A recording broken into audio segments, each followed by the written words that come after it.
Across the manufacturing sector, the spectre of job losses is making people anxious. But just how bad is the future looking? Greg Hoy reports.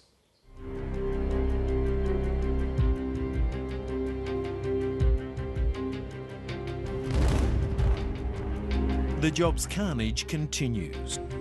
Today it was 500 Qantas staff in the firing line, with revenues up but profit down, due mostly, the company claims, to recent industrial action.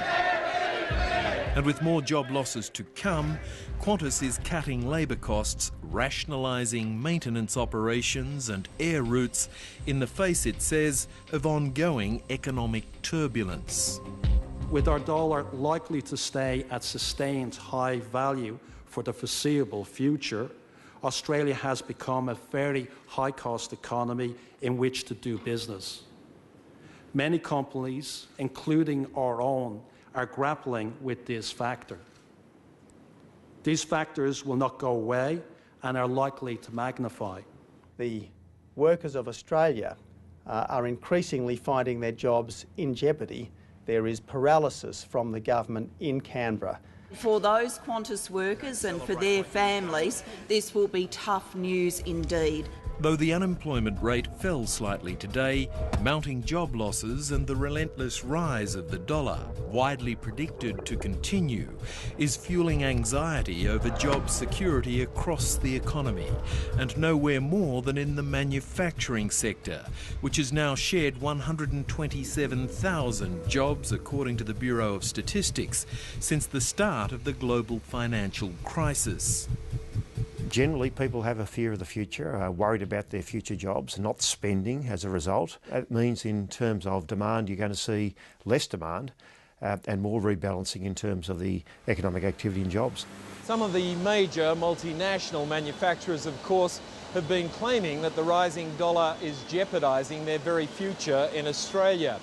And given they help make up one of the largest sectors of the economy, producing around 13% of GDP, or of all goods and services produced in Australia, the politicians are usually pretty quick to pull out the chequebook.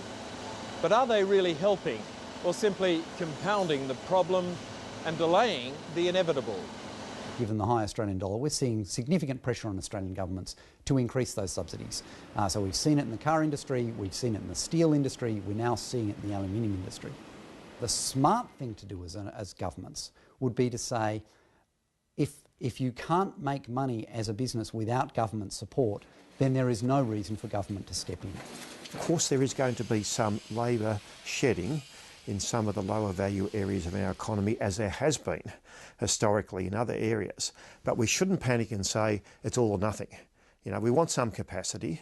We want some capacity to compete on innovation with the rest of the world, and we should stay the course, is my view.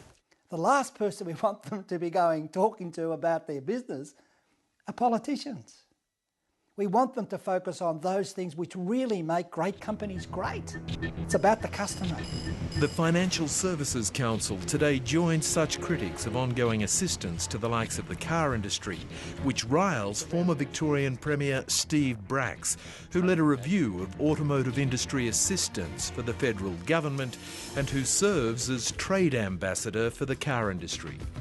If you imagine, say, 5-6 years' time, and you've panicked and you've said, for example, let's get rid of the 40,000 jobs in automotive, and as a consequence, we get rid of our capacity to bid into the global supply chain for aeronautics, I think we'd be waking up and saying, for goodness sake, why do we panic? We should stay the course.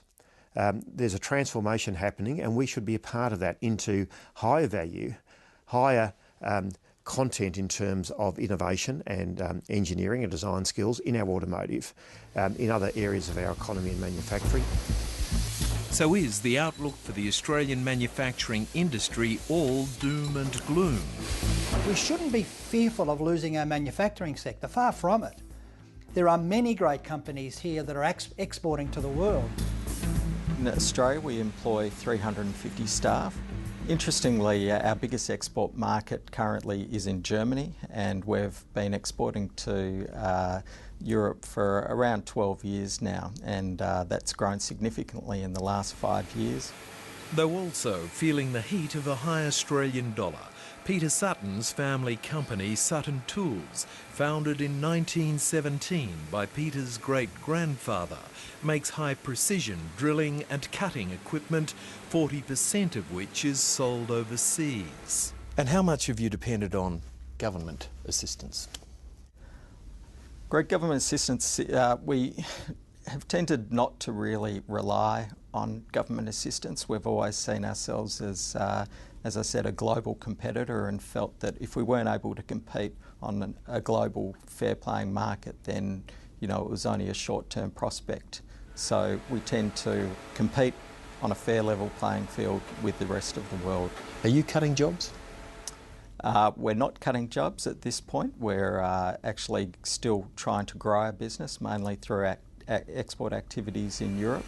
Comparing yourself and your products and cost as well against leading manufacturers wherever they may be. So it involves a lot of industry research, a lot of travel, and a lot of investment as well in maintaining the most efficient plant possible. That said, Peter Sutton does not object to government support for the car industry, which he says develops technologies important for his own. But can those major manufacturers enjoying government support learn from smaller employers who must survive on their own? We're very self-critical as a company, and we're always trying to get the best out of our people and our management, and I think having that prop-up assistance may make potentially a company lazy in terms of its ability to compete. You won't survive unless you're innovative in automotive. It will change. I think we can be confident that if we concentrate on innovation, investment in research and development, high engineering and design skills, and we see that as our future, then we can be confident about the future of our manufacturing sector in those areas.